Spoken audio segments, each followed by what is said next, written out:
Are you watching this video to know whether you should buy the KTM 390 Adventure in 2023?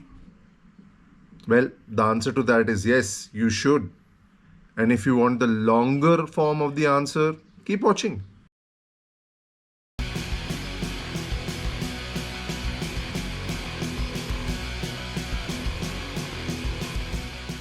There is no doubt in my mind that the KTM 390 Adventure is possibly the best bike within its price bracket, and I would even say that beyond its price bracket, even if you look at something like 6 lakh rupees, 7 lakh rupees price bracket, I think that the KTM 390 Adventure is the best bike available in the Indian market for all of the benefits that it offers.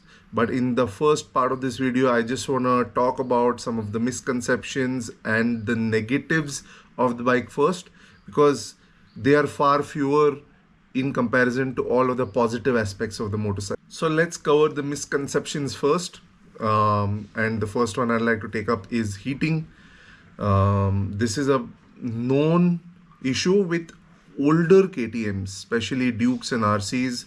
I'm talking about 2013, 14, 15, which had a lot of heating issues, especially in stop-go traffic, and they used to stall and all of that. Now, talking about the 390 Adventure, this was launched in 2020, and well, the heating issue does not exist for this motorcycle, primarily because of two functions. Well, the first one is that it has two lovely radiator fans which kick in well and operate really well, and they're angled at such a way that they deflect all of the hot air away from the legs of the rider, so it goes past your legs, and the rider or you don't feel any of the heat that is dissipated from the radiator.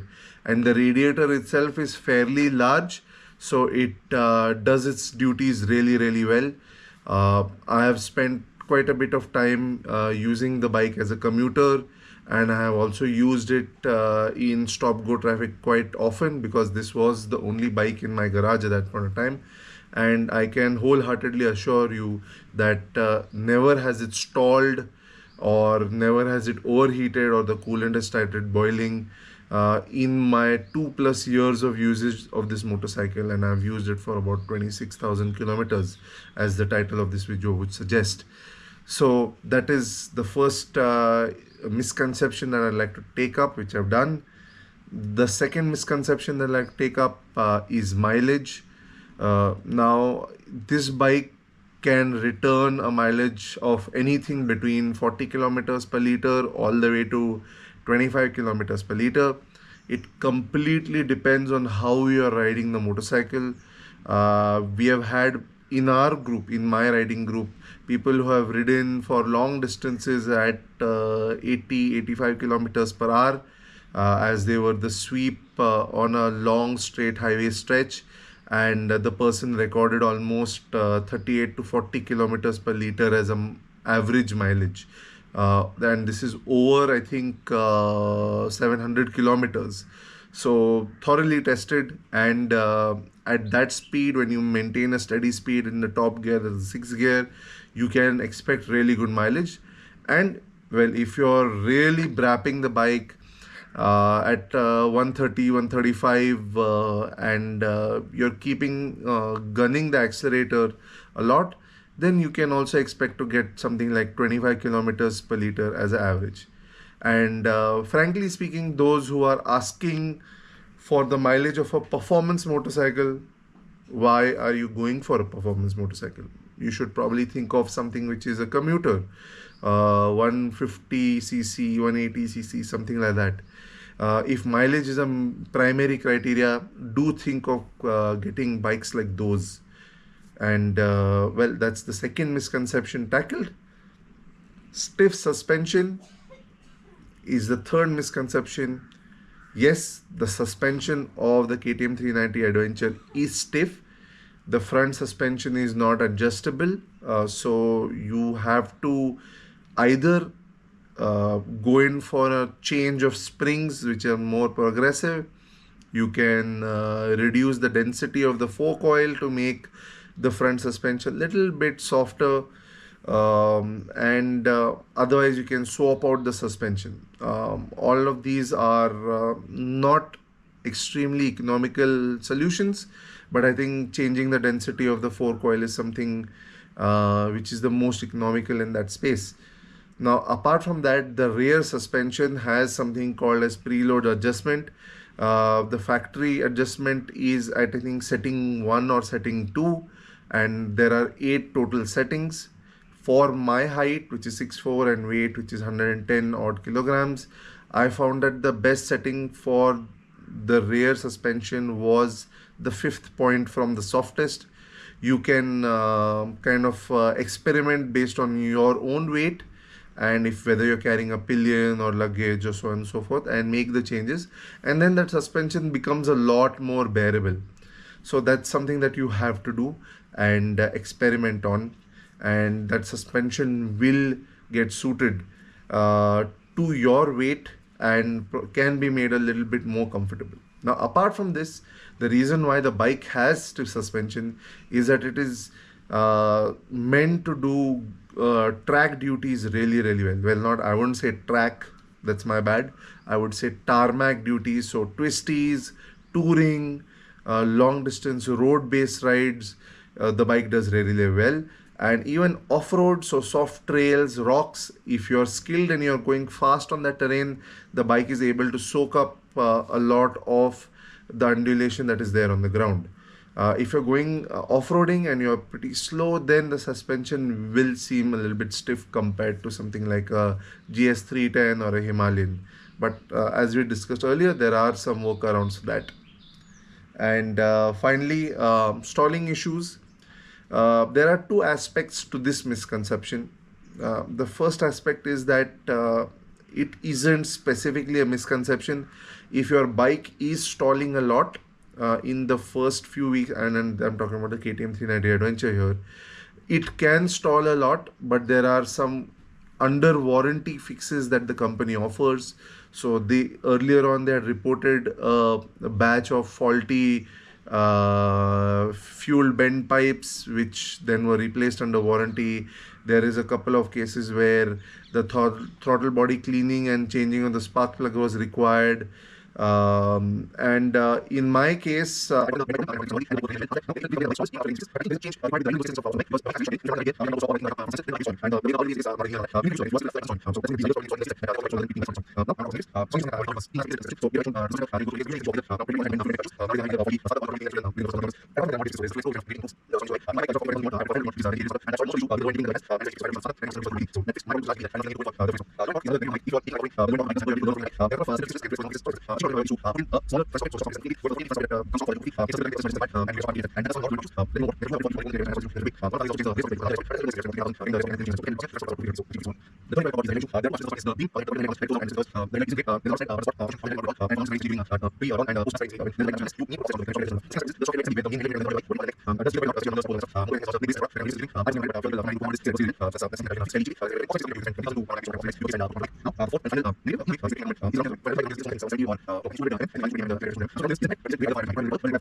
in a way, it's nitpicking at the moment, is the ground clearance of the bike.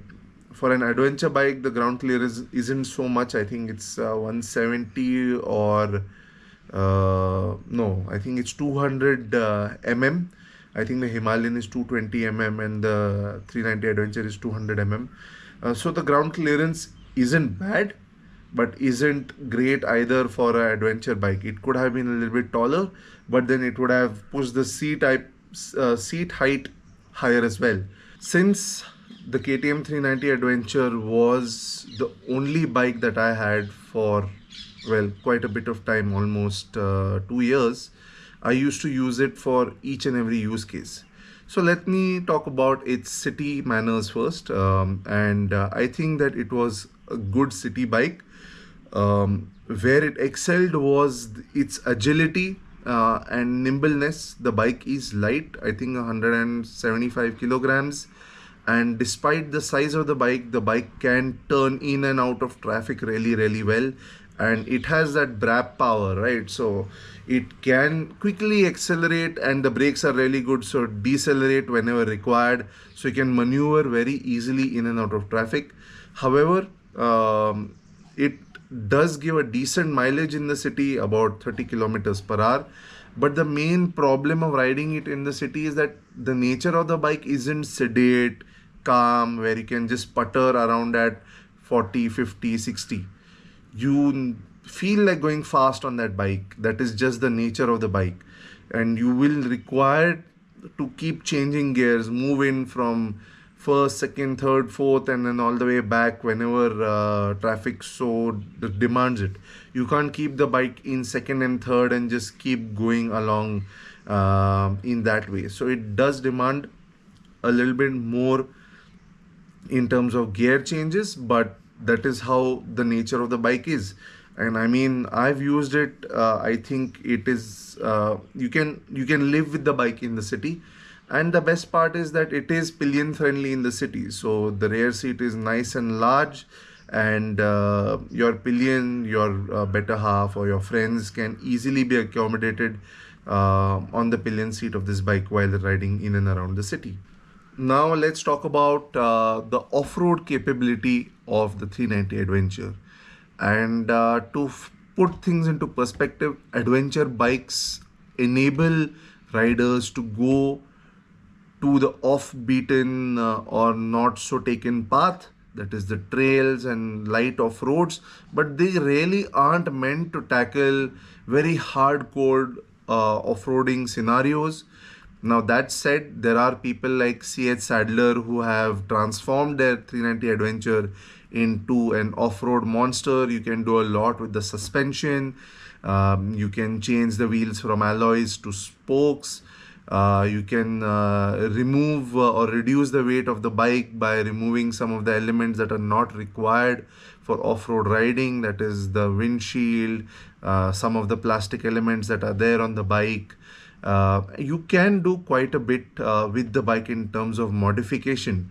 And I think somebody I was speaking to recently just said you have a lot of things to do to make the bike perfect, but it is the perfect platform, that's what I feel, to develop a bike based on your riding choices. So when it comes to off-road, there's a lot you can do, but there are some disadvantages of the bike in terms of especially when you talk about a stock motorcycle, in terms of the ground clearance, the suspension, the seat to a degree, as well as the ground clearance. So things can be rectified, but you have to spend quite a bit of money on it.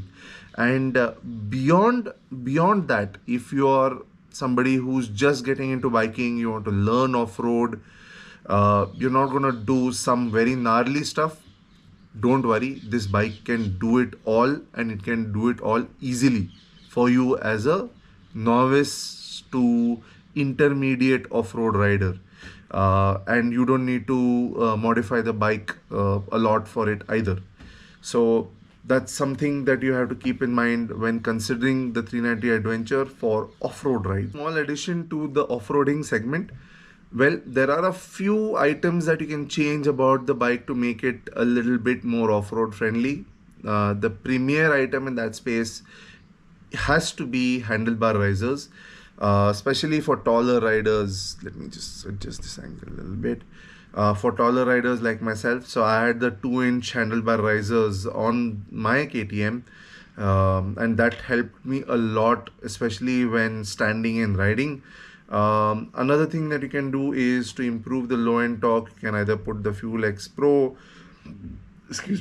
or what you can do is you can reduce the size of the front sprocket from 15 teeth to 14 teeth, and that will increase the low end grunt available on tap with the bike. And apart from that, I think a better pair of tires, all the way from something as cheap as Ralco Speed Blasters all the way to knobbies. You can there's a large variety of options you can choose, and these will help the bike become a better off-roader. While filming the video earlier, I almost forgot to talk about service. And before posting it live, I thought that service is a very important part of bike ownership and I should talk about it. And when it comes to servicing, the KTM 390 Adventure is insanely reliable, and for the kind of performance the bike offers, for the kind of gadgets that are there on the bike is also extremely cheap to maintain. Let me put it this way: the most expensive thing that I have replaced on the bike in 26,000 kilometers has been my chain and sprocket kit. That's it. And that chain sprocket kit cost me, I think, 3,400 with some 500 rupees of labor. So it's just crazy how economical it is. Let me just move this curtain a little bit. Economical it is to maintain and own and ride the KTM 390 Adventure in any manner you choose. So I'm just going to plug this little bit in to the video and hope you keep watching. Now that we have talked about off-roading, let's talk about the 390 Adventure's ability on road, that is on tarmac, be it highway rides, canyon carving, ghat rides, Sunday rides, whatever you want to call it. And I think in this segment, that is ADVs costing 3 lakhs and above, I don't think it has any competition in that aspect. Now, how does that come to be? It's a combination of some amazing chassis and body engineering. For those who don't know, the KTM 390 Adventure is born out of the Duke's frame and chassis. So it doesn't have an adventure bike chassis or frame as a background. It has the KTM 390 Duke's genetics over there. So that chassis is really attuned for road riding. It has some great tires. The Metzeler Tourance is just amazing on the road. 19-inch front, 17-inch rear adds to its ability on the road. And in general, the engine and the suite of electronic aids that the bike has, your cornering ABS, your bidirectional quick shifter, auto blipper, all of this allows you to really go for the kill when it comes to going and hunting those apexes. And if a noob like me can lean the bike over so much so as to scrape the foot pegs of the bike very comfortably, I think it's more to do with how great the bike is in handling tarmac duties.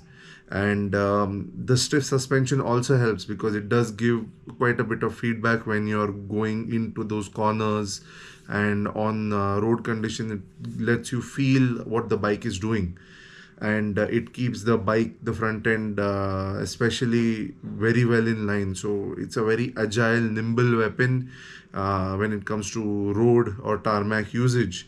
The traction control and everything that is on the bike, just I don't have words to describe it, how nice it feels on tarmac, especially in the twisties. You can really go for it when you're doing that. Now, apart from the twisties, long distance highway rides are the bike's forte. In general, the bike is a touring adventure bike and not an enduro or off-road kind of oriented adventure bike. This bike is just designed to eat up hundreds of thousands of kilometers. And I'm not a great rider, and I was easily able to do 500, 900 kilometers in a single day without much discomfort on this bike. I had a few mods to help me, specifically handlebar risers, as well as a modded seat to give me more comfort on these long rides. But the bike is just phenomenal in its ability to get to 100 really quickly, stay at 100 without any stress, 110, 120 without stress, and still have a little bit more on tap for some overtakes that you might need to do on the highway. So we can at my height and weight, well, specifically weight, with luggage, a full load of luggage, I was still able to get something like 145 kilometers as a top speed of the bike. So you are able to go distances when you're traveling that fast. You can go those distances really, really quickly. And the brakes are very sharp, especially the front brakes with the sintered disc pads, brake pads. So just great as a tarmac machine. Let me look at my notes if I'm missing something. And no, I'm not. Just kind of sums up how awesome it is on tarmac, right? It's super good. Now a few FAQs that I have faced as a KTM 390 adventure rider, with people who are moving from Himalayans, who are moving from say Dominars, Thunderbird 500s, is what is the comfort of the bike like? And I can guarantee that the bike is really, really comfortable. On the stock seat height, the gap between the seat and the foot pegs, basically this distance will affect the angle at which the knee rests, is higher than that of the Tiger 800 XCX, which is another bike that I own.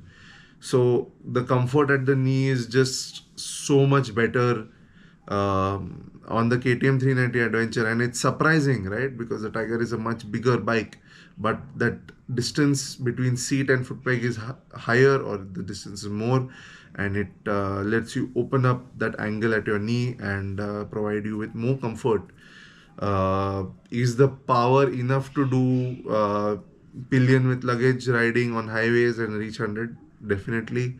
You can do it with two men riding on the bike as well. If both of you are about 80, 90, you can still load up luggage and still fairly easily get to 100 kilometers per hour. But I think the top speed from say the 145 kmph I reached would probably be reduced based on that. Then what are some must-have mods on the bike? For comfort, I think you should have handlebar risers. I've had people who are 5'6", 5'7" buy the bike and complain of back pain, and I had the same instance. This is because the height at which the handlebar is and the height at which the seat is a bit disproportionate. So if you make the handlebar a little bit higher by 1 to 2 inches, it increases the overall comfort and the triangle at which the lower back, shoulder, and arms rest at when you're riding. The second must-have mod is auxiliary lights, because the headlight, especially during low light conditions, is just not sufficient. Then maintenance, is the bike expensive to maintain? And the answer is 100 times no, it's not expensive to maintain. The difference between the cost of spares and the cost of servicing between the 390 Adventure and the Himalayan must be about 20% more on the KTM, and many of the parts are homologous with the parts that come for other Bajaj products like the Dominar and all. So imagine a clutch cable is just 200 bucks. Brake pads, rare brake pads are 350 rupees for the pair.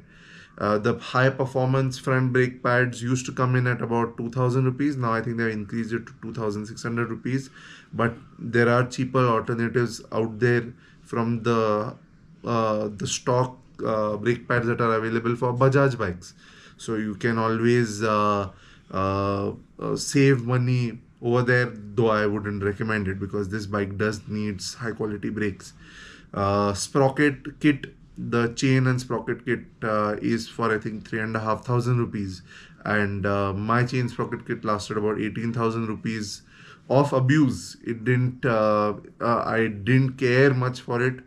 I do brab the bike a lot, and quick acceleration, quick deceleration, lots of gear changes and slamming the gear down very quickly on twisties. So the chain has taken some beating, and it still lasted me about 16 or 18,000 kilometers, if I'm not mistaken. And once I changed it and it came to 26,000 kilometers, that was when I had sold the bike.